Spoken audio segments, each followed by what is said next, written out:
Bonjour et bienvenue dans cette nouvelle édition du Fil d'Actu, l'émission qui donne du sens à l'information. Aujourd'hui, on parle des inquiétudes et des exigences des routiers transportant des produits dangereux et de la grande distribution qui tue à petit feu nos centres-villes. Hydrocarbures, produits chimiques, gaz, autant de produits aujourd'hui nécessaires à la vie de tous les jours, au transport, à l'industrie, bref aux Français et à la France.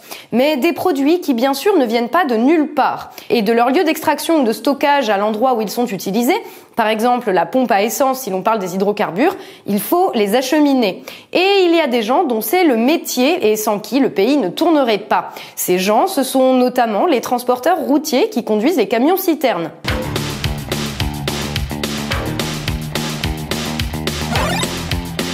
Et ces gens, aujourd'hui, sont nombreux à considérer que les conditions dans lesquelles ils exercent leur métier ne sont pas satisfaisantes, non seulement en termes de respect qui leur est dû, mais aussi en termes de sécurité pour nous tous qui les croisons au quotidien sur les routes. Nous demandons aussi le suivi médical spécifique, puisqu'avec ce que nous transportons, nous sommes constamment en contact avec des produits toxiques, avec des perturbateurs endocriniens, des matières cancérigènes ou mutagènes, et aucun contrôle spécifique n'est fait. C'est en substance le sens du mouvement de grève décidé ces derniers jours par les professionnels du transport de matières dangereuses.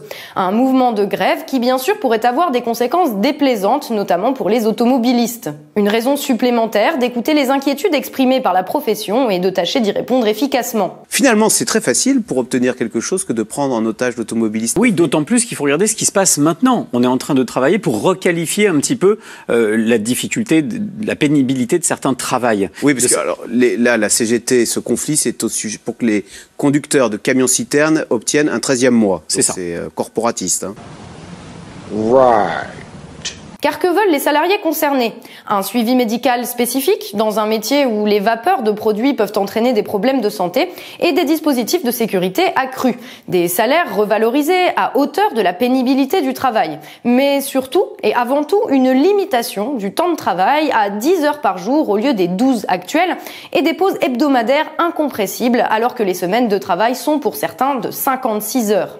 Mais ces mesures ne répondent pas qu'à un besoin de se sentir valorisé dans son travail. Elles répondent aussi à une exigence commune de sécurité. Parce que si les transporteurs connaissent la dangerosité de leur cargaison et sont en conséquence particulièrement vigilants, passer un certain nombre d'heures au volant, la vigilance de n'importe qui peut s'émousser sous le coup de la fatigue.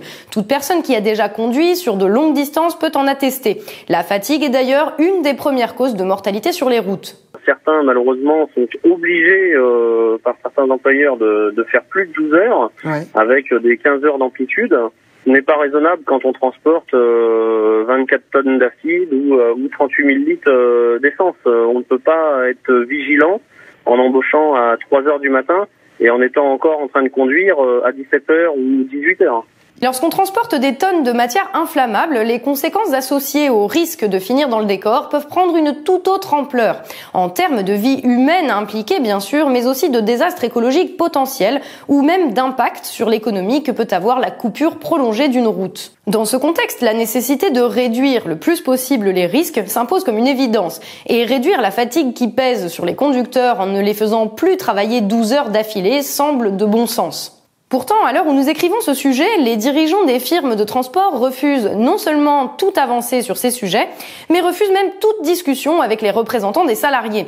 Un comportement doublement irresponsable puisqu'il ne tient aucun compte des réalités de la profession, mais aussi puisqu'il pourrait mener le pays vers un blocage et vers une pénurie d'essence à l'approche des départs en vacances.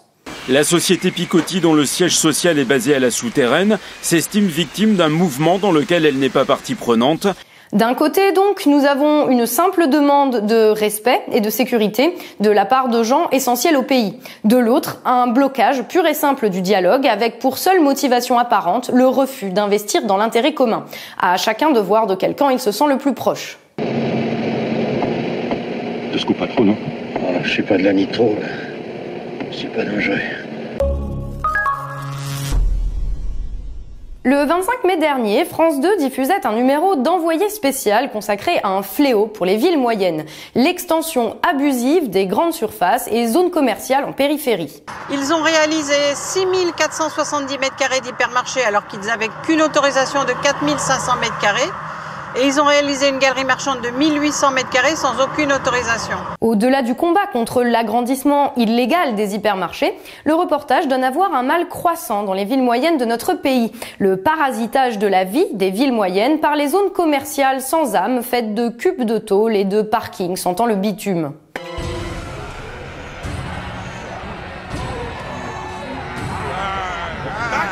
Comment en est-on arrivé là? Le lobbying intense des grandes enseignes y est pour beaucoup. La pression sur les maires est énorme, loin des moyens de ces derniers pour leur résister. Les arguments sont connus. Une zone d'activité commerciale peut développer l'emploi, la consommation dans les grandes surfaces génère des impôts locaux pour la ville et l'attrait des grandes enseignes ferait venir des consommateurs des communes voisines. Tout bénéfice, en apparence du moins, mais c'est sans compter le revers de la médaille. Car on voit depuis des années maintenant les effets secondaires de ce système.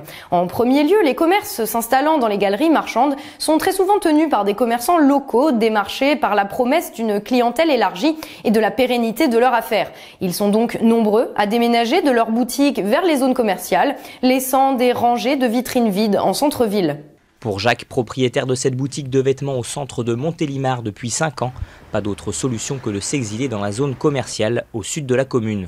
Ceux qui choisissent de rester dans les centres, victimes de la baisse globale de fréquentation, voient leur commerce péricliter et se retrouvent acculés à la faillite. Une désaffectation engendre une autre désaffectation, parce que quand vous avez une personne qui se retrouve entre deux magasins fermés, c'est automatiquement tout un quartier qui se paupérise comme ça. Les habitants sont alors contraints d'aller faire leurs emplettes dans des zones vides et les clients des communes voisines ne passent plus par la ville pour faire leurs achats, contrairement aux promesses des grandes enseignes. C'est menti.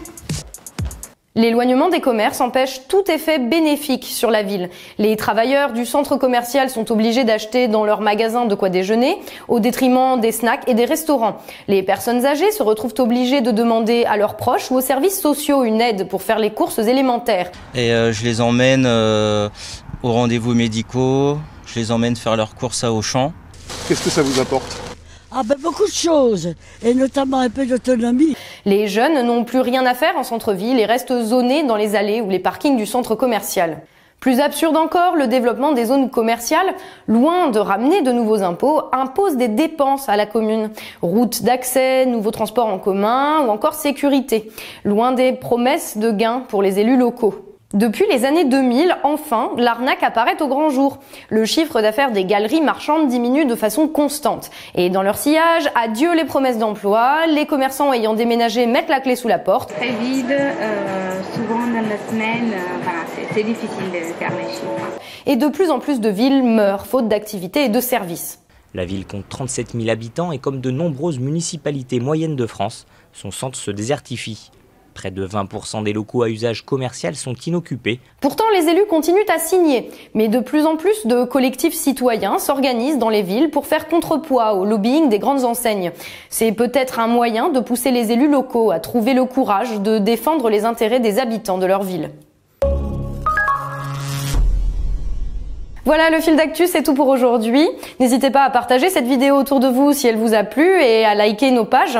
Vous pouvez aussi nous soutenir financièrement via notre page Tipeee. En attendant, on se retrouve la semaine prochaine pour un nouveau numéro du fil d'actu. Salut et à la semaine prochaine.